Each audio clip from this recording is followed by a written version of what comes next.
अखिल भूमंडलीय सर्व शिरोमणि मुनि समाज के संस्थापक आदि मुनीश्वर योगेश्वर सदगुरुदेव शिव मुनि महाराज की जय। उपस्थित मुनि वृंद, साधु सज्जन वृंद, संत वृंद, साधक वृंद, आध्यात्म ज्ञान के जिज्ञासु और प्रेमियों, सभी श्रोता वृंद, आप सभी को मेरा कोटिशः नमन, सप्रेम जय जीव। तो आध्यात्मिक चर्चा चल रही है और हम लोग सदगुरुदेव शिव मुनि महाराज रचित योग साधन और आरोग्य पर चर्चा कर रहे हैं। और हम लोगों ने जाना कि जितने प्रकार के योग अभी दिखलाए जा रहे हैं, उन्हीं के शब्दों में दूसरे योग भी जितने इस समय प्रचलित हैं, योग के थोड़े से अंगों के विकृत रूप हैं। यह असली और सर्वांगपूर्ण योग नहीं, सर्वांगपूर्ण नहीं है, है ना। सदगुरुदेव शिव मुनि महाराज जो साधन शिक्षा दिए हैं, चक्रभेदन, वो अद्भुत है ना। ऐसा कुछ नहीं है, इसी विषय में बतला रहे हैं सदगुरुदेव।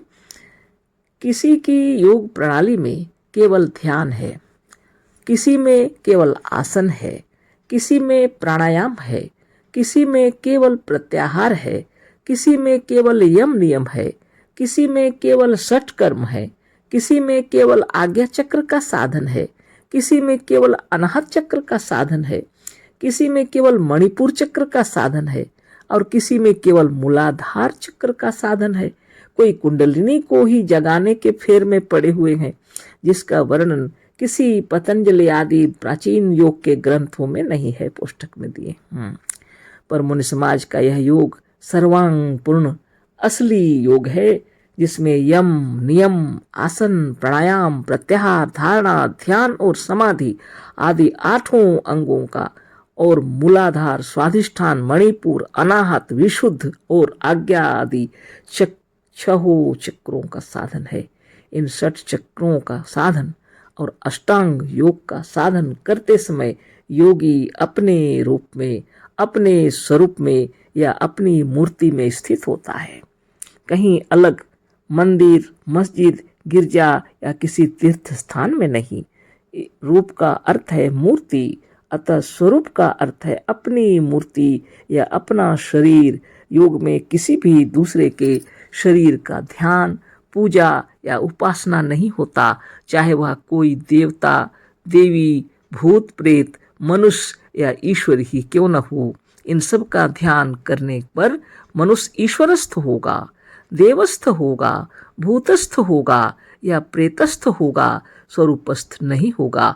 और यह ज्ञान जो कि जब तक तुम स्वरूपस्थ नहीं होते तब तक स्वस्थ नहीं कहला सकते, क्योंकि स्वस्थ वह है जो अपने स्व में, अपने निज में, अपने आप में या अपने शरीर में अथवा अपने स्वभाव में स्थित है। स्वभाव ही को प्रकृति या नेचर भी कहते हैं। प्रकृति ही स्वभाव है और स्वभाव ही प्रकृति है। स्वस्य निजस्य आत्मनः भावः स्वभावः।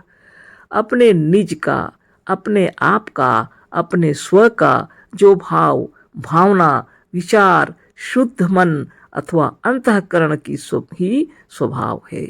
स्व की ही भावना जिसमें है, जिसमें अपने होने का या अपने निज का भाव है, वह स्वभाव है।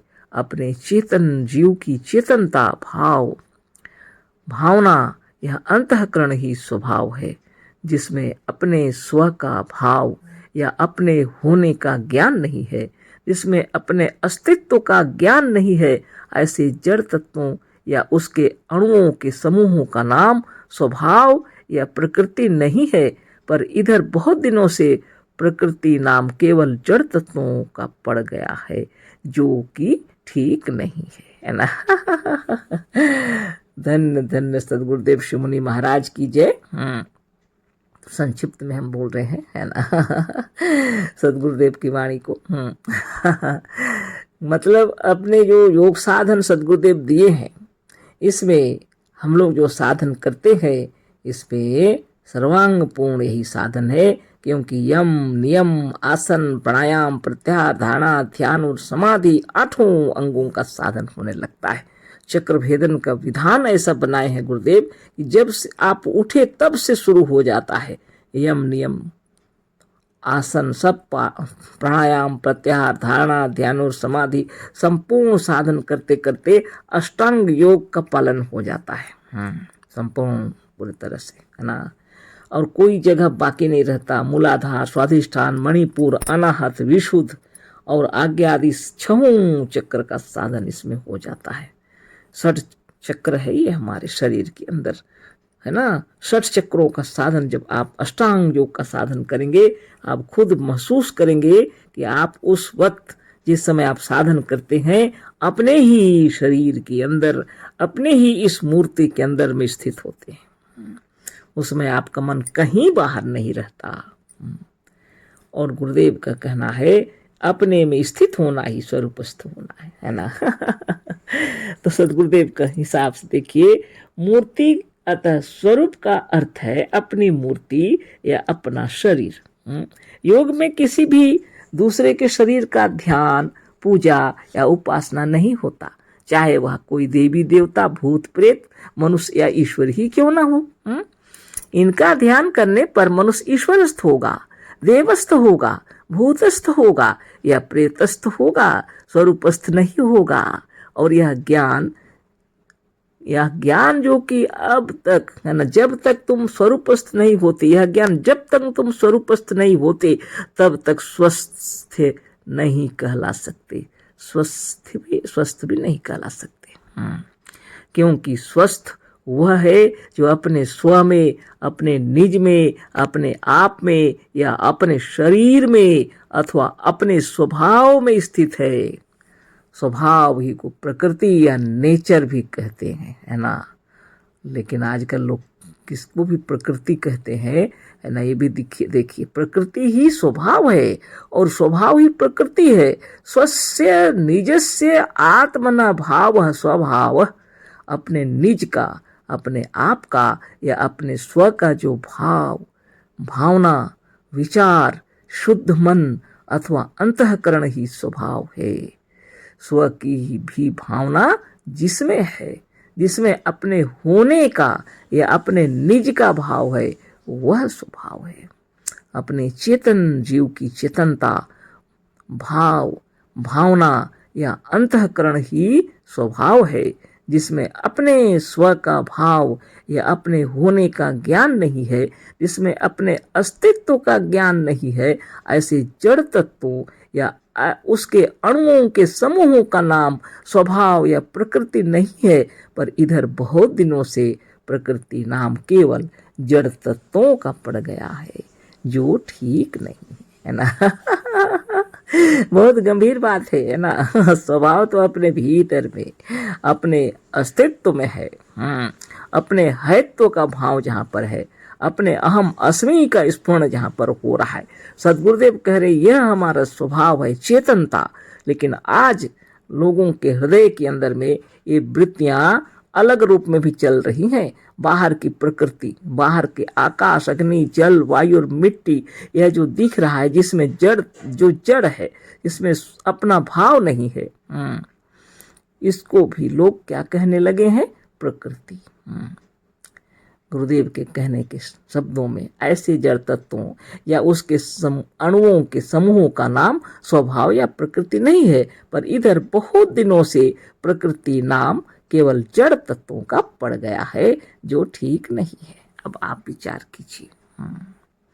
स्वभाव का मतलब होता है अपना आप, और अपने आप के भावनाओं के अंदर, आपके अस्तित्व के अंदर में जो प्रकृति है, जो चेतनता है, जो सच्चिदानंद है, इसको स्वभाव कहते हैं गुरुदेव, है ना।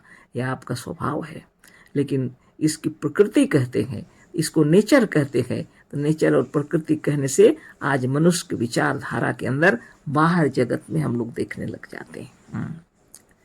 तो कोई बात नहीं है, यह भी आत्मा से निकला हुआ है ना। आत्मा से निकला हुआ है, लेकिन वह सब जड़ है। वो चलायमान तब होता है जब आप उसको चलाने लगते हैं, और आपकी अज्ञात शक्ति से ही चल रहा है सब कुछ, है ना। आकाश, अग्नि, जल, वायु और मिट्टी में जो गति दिखलाई पड़ रहा है, सब आप से हो रहा है, आपके अंतर आत्मा से हो रहा है। यही सदगुरु का कहना है। और इस पर जब तक आप ध्यानस्थ नहीं होंगे, जब तक आप स्वरूपस्थ नहीं होंगे, तब तक इन बातों को समझ नहीं पाएंगे जो सदगुरु बतला रहे हैं। बहुत बड़ी बात है। स्वस्य निजस्य आत्मनः भाव स्वभाव, अपने निज का, अपने आप का, अपने स्व का जो भाव, भावना, विचार, शुद्ध मन अथवा अंतःकरण ही स्वभाव है। आगे पढ़ते हैं। स्वभाव अपने स्व का भाव, भावना प्रकृति या इच्छा है। स्वभाव अपने भीतर की इच्छा, श्रद्धा या भावना है जो अपनी आत्मा की ओर से उठा करती है। यह अपनी आत्मा की पुकार है। इसकी भाषा ना अंग्रेजी है, ना संस्कृत है, ना फारसी है और ना लैटिन है। संसार की किसी भाषा से इसका कोई संबंध नहीं है। जैसे भूख लगने पर सब अपनी आत्मा के इस पुकार को जान लेते हैं कि अब भोजन चाहिए, आत्मा भोजन मांगती है। ठीक इसी तरह से आत्मोपासना करने वाले योगी यह भी जान लेते हैं कि क्या खाना चाहिए, कितना खाना चाहिए, कब खाना चाहिए, क्या करना चाहिए और क्या नहीं करना चाहिए। पर बहुत दिनों से नहीं, जन्म जन्मांतरों से मजहबी पुस्तकों, मजहबी नेताओं व डॉक्टरों और वैद्यों का तथा राजनीतिक नियम और विधि विधानों का तथा राजनीतिक शासकों का विधि निषेध और आज्ञाओं को सुनते और मानते रहने से और आत्मोपासना का रूप योग को न करने से आत्मा ने कर्तव्य के विषय में बोलना छोड़ दिया है और उसकी आवाज इतनी धीमी पड़ गई है कि मनुष्य ने अपने स्वभाव, अपनी भावना, अपने अंतःकरण, अपने कॉमन सेंस और अपनी आत्मा के अनुसार चलना छोड़ दिया है।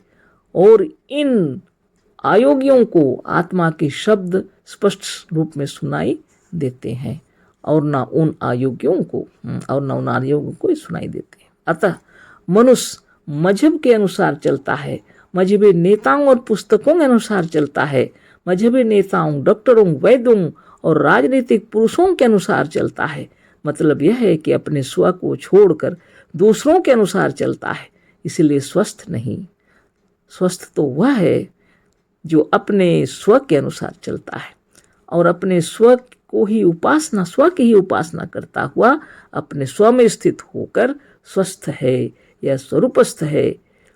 इंग्लैंड में रहने से अंग्रेजों के या अंग्रेजी जानने वालों के अत्यंत संपर्क रहने से जैसे अंग्रेजों और अंग्रेजी जानने वालों की बोली समझ में आने लगती है, उसी तरह से योग द्वारा अपनी आत्मा से संपर्क स्थापित करने से आत्मा के शब्द स्पष्ट होने लगते हैं और सुनाई देने लगते हैं।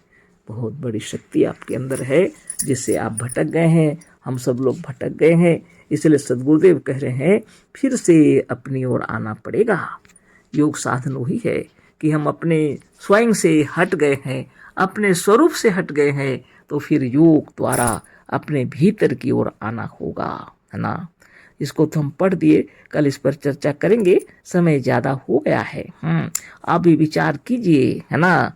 सद्गुरुदेव क्या कह रहे हैं, अंग्रेजी जानने के लिए, अंग्रेजी पढ़ने के लिए जैसे हम लोग अगर उनसे मिलते हैं तो उसका प्रभाव पड़ता है। बहुत सारे उदाहरण दिए हैं, कल इस पर पुनः चर्चा करेंगे, है ना।